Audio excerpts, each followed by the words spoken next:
Hey everyone, it's RichardMetalFan here. Welcome back to another episode of RichardMetalFan Interviews. This is episode number 26, and today's guest we're talking with none other than on Skype, Steffen from Obscura. We're going to be talking about their new album, A Valediction, which comes out next month through Nuclear Blast Records. Talking about like that, as well as like concepts and pretty much other forms of media and all that good stuff. And this is, and also a disclaimer, this will also be the first time you won't see video. This is just going to be audio only. So yeah, so without further ado, let's go talk to Steffen. Hey, what's up guys? It's RichardMetalFan here, bringing you guys a new interview, episode 26 of RichardMetalFan Interviews. And today's guest, we have none other than Steffen of Obscura. Steffen, how are you doing today?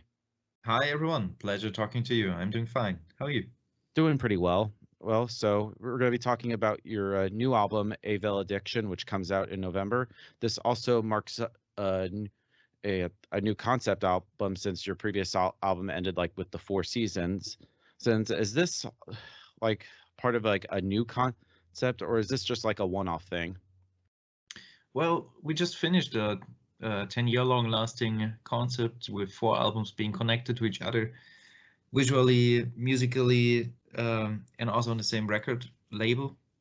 So many things changed, and A Valediction basically blends a new start for the band. It's more or less like a reincarnation and the start of a new trilogy. So A Valediction is the first out of 3 albums that are connected to each other, but not that stiff and with a rather loose guideline. So I already collected the album titles, colors for the artworks, and talked to a couple of people about it.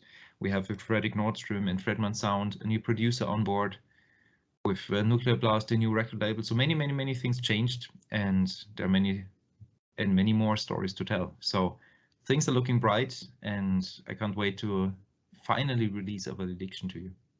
Awesome.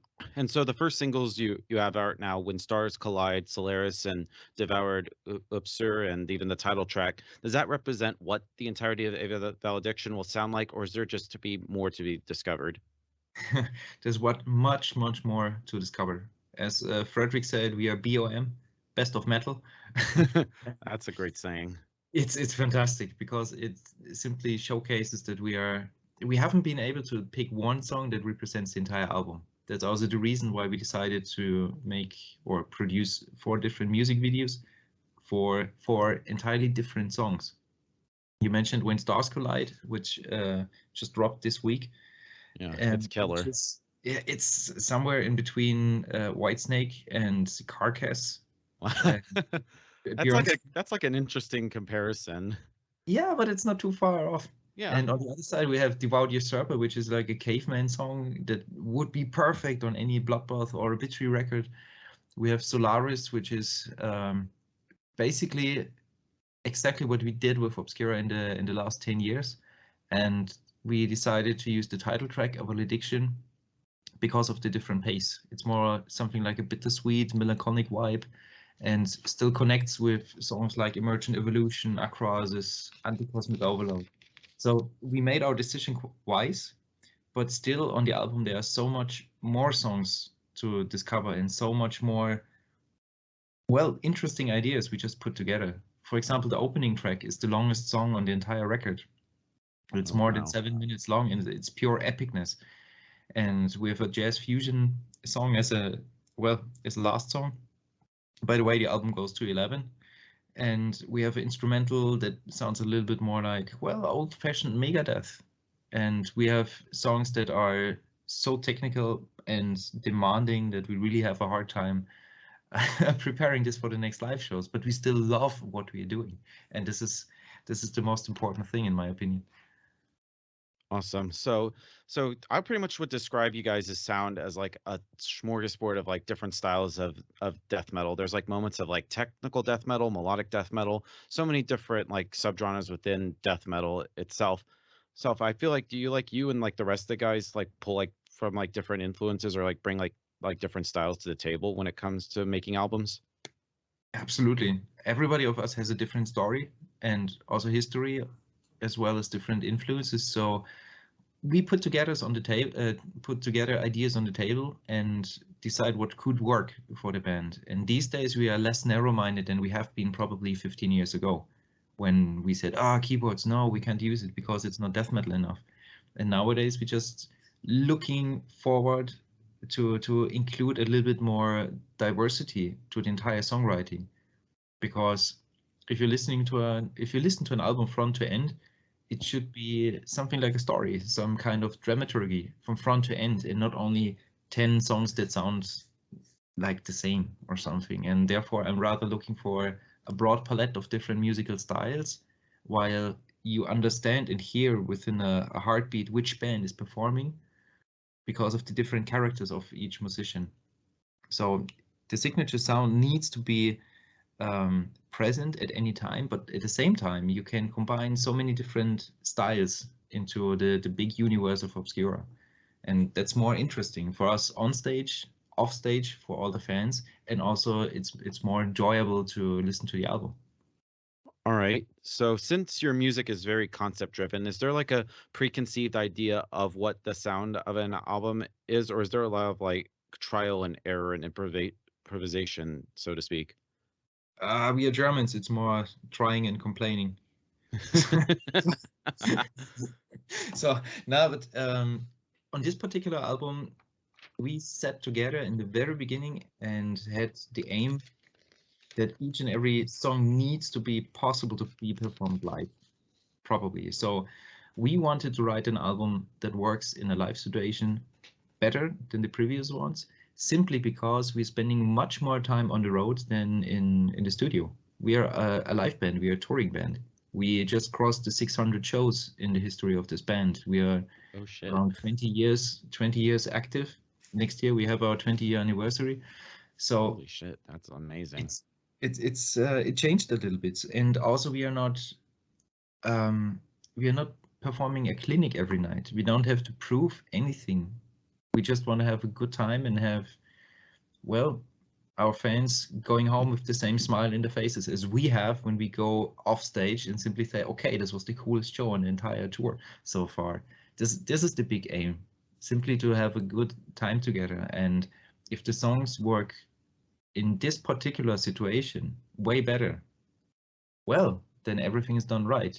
And with this album, as I mentioned, we have so many different styles. There's so much more to discover. It's simply interesting to listen to it from front to end. And if you translate this to the next live shows, well, that's going to be awesome. And just think about more pyros and confettis everywhere. Wow. Wow. So you kind of lead me into my next question. So is there like a similar kind of like energy like playing live as to opposed to like recording on CD? Depending how good you're prepared recording your CD. Good. Good one. So I can imagine, since now you're pretty much 6 albums deep, do you have like, is it like get harder to like come up with a set list every time? I think it's easier since we have more room to vary during the tours. I mean, we barely vary during shows within tours, but each tour has a different set list. That's what I want to say. So that's a little bit easier if you have a big repertoire with, let's say, 30 or 40 songs with pieces you really would love to play, instead of being limited to having only 1 or 2 albums out, when you're basically forced to play over and over the same songs again and again and again. All right. So when it comes to making concepts, is there like research involved, like looking at like other mediums like visual art and stuff like that, or is there like something that you personally would discover? It's a very good question. I would say it's a mixture of different channels. I'm reading a lot, but I read not only in different in one certain genre. I just get a book and I read it. So if I'm in a bookstore, I just go through all different shelves and see whatever gives me a certain attention, and I pick it up, take it home, and read it front to end. So similar to the music, also this is quite a broad palette of different ideas that are coming to my mind. And regarding the concepts, I always try to find connections from one idea to the another idea. Everything needs to be somehow, I wouldn't call it proved, but approved from my now hard to explain. I always try to collect a couple of ideas, and it's similar to writing a song. If you collect many different riffs, at a certain point you understand, okay, I can assemble something this way and that way, and maybe I find an arrangement with those parts, and I'm missing this, so I'm doing a little bit more research and rehearse a little bit more. And the same you can translate to finding those concepts. Sometimes you have that one cool idea and everything is clear in front of you, but sometimes you're waiting for half a year or 1 year until this tiny little moment that makes everything clear comes up. So it's really hard to say. I don't have a real plan. I'm just collecting, researching on the mentioned books, also movies. I love design, product design, for example.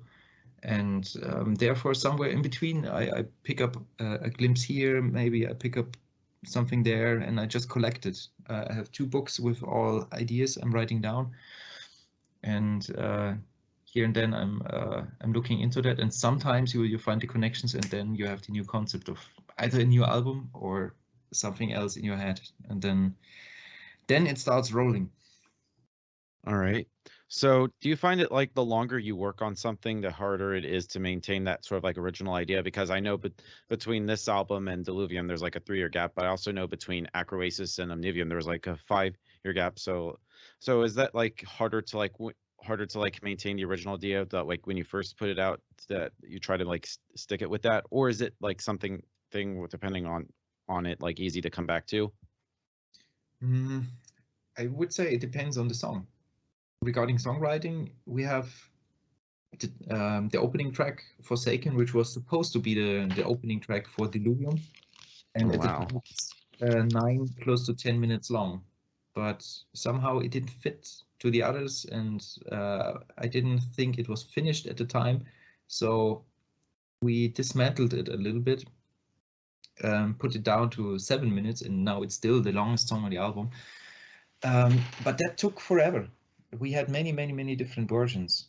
But on the other hand, there are compositions like Devout Usurper or Heritage. No, not Heritage. That's a bad example. But Devout Usurper or When Stars Collide that have been put together probably within a couple of days. So each song has a different story and works different. And sometimes the initial idea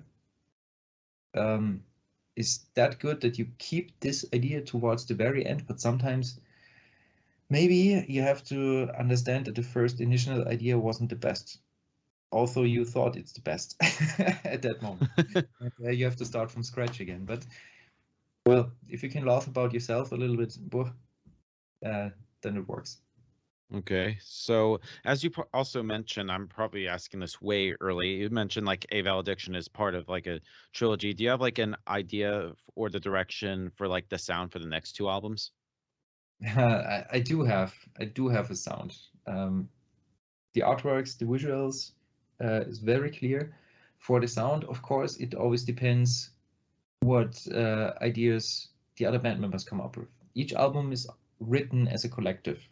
So I can write 10 songs, but if there are 1 or 2 guys not feeling comfortable with 1 or 2 or 3 ideas, then we simply work around that. So if I say right now, okay, this album will sound like this, it might change over the time we are composing and finishing the album. So I wouldn't spoil too much at the moment. All right, fair enough. Now, when it comes to like inspiration, do you need to like put yourself in a like a mind frame or a spot, or does like inspiration just come naturally and organically? Well, stress is definitely preventing ideas and inspiration. That's really an issue because there's always so much bullshit to do in your life. Right. And I cannot write on, I don't know, in a sprinter in between 2 shows, for example. I'm not able to write music or have the right mindset on tour. So I really need some time off and then start to, well, assemble an album front to end with the other guys. And that's also the reason why all albums represent a certain, well, snapshot of time, because those records have been written and finished in a certain period.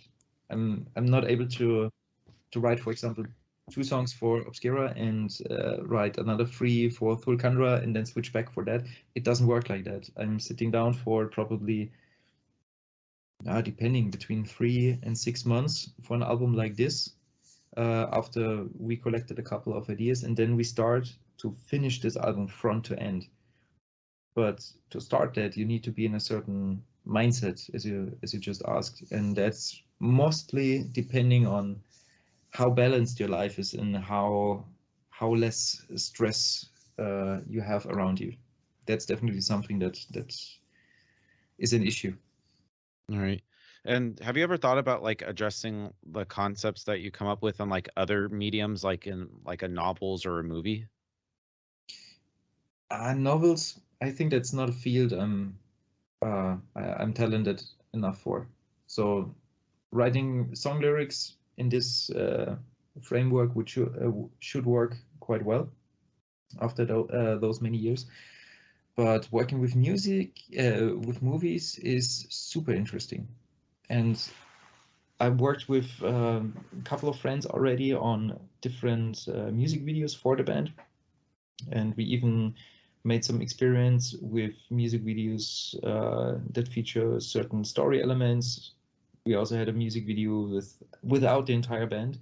And depending on, well, the time and budget we are putting together, we are also working on a 5th music video, which is basically a short movie. Oh, I'm not wow. sure if we are going to see the entire band. I doubt it at this point. We are still working on the script.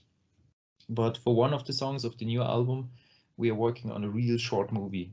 And if I'm going to go this road, I want to do it properly and not half-assed. So with a full production and everything. And I'm very interested in design and visuals and all those color palettes and everything that is connected towards this. So music is one part, but the visuals, the lyrics, the meaning, everything, the photography, everything is one big picture that represents a band. And music alone would be a little bit limiting for me. That's also the reason why I didn't went to a conservatory after school, because it was the idea of sitting in a room for the next 50 years only playing one instrument is super tiring, to be honest. And those fields, as you just mentioned, with the movies, that opens up an entire new world and is also something you can combine with music just perfectly. So I'm definitely aiming to go this road a little bit further. Okay. So as a vocalist, do you need to hear music in order to come up with lyrics, or do you usually have like a lyrical idea or concept in mind and that can help determine the music itself? When I hear music for the first time, for example, when we're working on an Obscura or Vulcanra song, it's always the music first. And afterwards, I'm starting to work on vocal lines. And it's all improvised. And as soon as I have some vocal lines, I'm starting to get, well, certain patterns, like sibling patterns or something. And then I'm starting to write the lyrics on top of it. But the topics or the story of the lyrics, that is an entirely different theme. So it's something I simply separate in between having the musical approach, like the rhythm, the tonality, and the harmony of the lyrics I'm writing, and basically the content itself, the stories. That's something it simply separate entirely from each other. And sometimes it happens that I have a wonderful story, but it's exactly the opposite of what the song may bring. For example, when Stars Collide, the song on the new album, the music sounds extremely happy and quite uplifting, but the lyrics are quite dark and actually sad, almost poetic at the same way. But this controversy, I would call it, is what makes the song quite special. So sometimes actually what you're doing wrong feels kind of cool and you do it anyway. So yeah, there is no right or wrong. If you just do Right, it, just push boundaries. Yeah, just do it for yourself. I mean, it's still interesting. If you haven't done something like that before, just go for it. Awesome. So do you leave lyrics like open to interpretation, or do you try to engage the listener into what the songs are about? Then I have to write a novel. That's a good answer. On the previous albums, it's really abstract and it's thought through from front to end. And as you might hear, English is not my first language, and I'm struggling a little bit here and there. On the new album, I wanted to go a little bit towards easier to digest move. So the lyrics are a little bit more open and easier to interpret. So I think it's quite obvious what the lyrics mean. At least I hope so. I'm not sure. Okay, so can someone's interpretation of the music maybe change like how you view your own music or yourself in a way? Yeah, I try to differ from both. All right. All right, so I got two more questions for you. Get ready for the hardest question of them all. Absolutely. How do you know when a song is done? Oh, wow. Well, I think when we can't add any more solos or any more vocal patterns, then it's done. That's the greatest answer. I always like asking that. I get like a different answer every time. In Forsaken, the opening track, we have 11 solos. So it took a long time until we That's thought, like okay, overkill. to the max. Yeah. All right. And the final question I wanted to ask is like coming from Germany, there's just so many great bands, from like classic bands like Accept to Scorpions to Blind Guardian to even like more heavier stuff like Heaven Shall Burn and you guys and Necrophagus. Like, was there like a scene in Germany that you felt a part of, or was the goal for Obscura to like get outside of Germany and play in front of like different countries and different audiences? We never thought about it, to be honest. The style we started with wasn't pretty popular, and I think up to this day, this rather technical or progressive extreme metal is not very popular here. I mean, Germany is quite famous for the mentioned classic bands, but also bands like Creator and Wacken Open Air and all that, Summer Breeze Open Air, the big festivals, and Headache music as we do is not too cool to party to. And I'm not sure if this is still the case, but we never felt like we have a scene over here. So we have been very, very surprised that Necrophagist, who played exactly the same venues as we did, Oh, wow. They somehow went through the roof in especially North America. So that was really cool.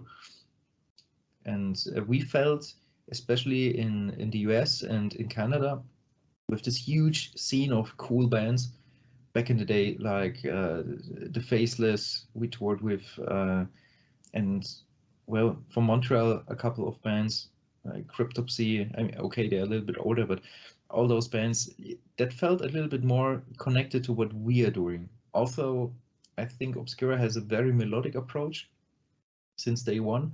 We somehow felt we are a little bit more connected to, well, this entire scene in North America. I'm not sure if this is the case, it's just a guess. All right. So before we go, I just want to thank you so much for this interview. Is there just anything else you'd like to promote with the release of Obscura's new album, A Valediction? Hopefully, obviously, thanks to a certain virus that I do not want to name on this channel. No shows are happening at the moment, but things are slowly starting to picking up and knocking on wood. But once everything all opens up, we could see Obscura on the road. Is there a chance you all will come back to the States eventually? I'd love to see you all rock in Atlanta. Well, we are just going to announce a 50-date North American tour in the next weeks, and we're definitely hitting Atlanta. Hell yeah. So, we definitely come back. That's a promise. And well, listening to A Valediction, the album goes to 11, literally, and hope to see you at the live shows next year. Awesome. Looking forward to it. So everyone, Steffen from Obscura, this is RichardMetalFan. We'll see you next time.